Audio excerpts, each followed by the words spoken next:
զինվորականների երեխաների մանկապարտեզի բարձր հորինել։ Ինչ ասեմ, իրանց արածը ինչ են ուզում։ Զինվորականը արդեն էլ տեղ չունի մեր հայրենիքի մեջ։ Կներեք, դուք ինչի եք խոզված, այսինքն ձեր բուզմունքը Մկրտիչ Սրբազանի եւ հոգեվորականների ձերբակալության հետ կապ ունի, թե չունի զանգվածում։ Ես ուզում եմ հասկանամ ինչ է կատարվում, ինչ են իրանք սենց անում մեր հետ։ Ինչ են ուզում մեզանից, հոգեվորականներից։ Այն մարդիկ, ովքեր որ հայրենիքի համար մի քայլ են անում, իրանք մեղավոր են ու զրպարտվում են այդ ամեն ինչի համար։ Ու բացի հոգեվորական դաշտից հիմա էլ զինվորական ընտանիքները ասենք, որ հայրենասեր, ասենք իմ ամուսինը 20 տարի իր կյանքը չի խնայել, ամբողջ Հայաստանի սիրտն ու հոգին է եղել կարելի ասել։ Ես չեմ ասում հիմա ինքը ինչեր է արել, որ գնաց պատերազմ հետ եկավ,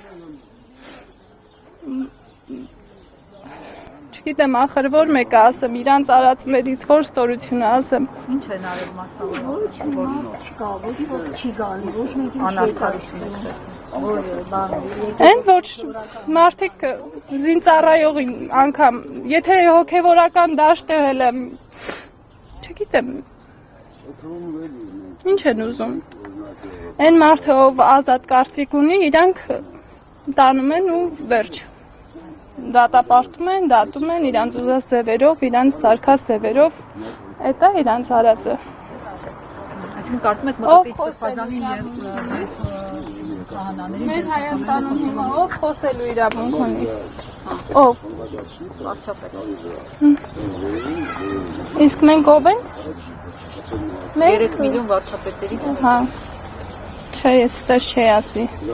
Մենք հիմար ոչխարների նման իր հետևից ընկնում ենք, որ լցվենք ձորը։ Իսկ ո՞նց եք պատկերացնում, ինչ պետք է անել։ Ձեր կարծիքով շարքային քաղաքացին, որը հասկանում է, որ անթույլատրելի բան է կատարվում երկրում, ինչ քայլեր է անում, որ չեն անում։ Ես չգիտեմ, մի հատ խելքը գլխին մարդ ա լինում, իրանք ձերբակալում են, տանում են ու դատում են։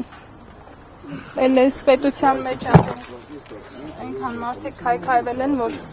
խոսելու իրավունք էլ չունեն։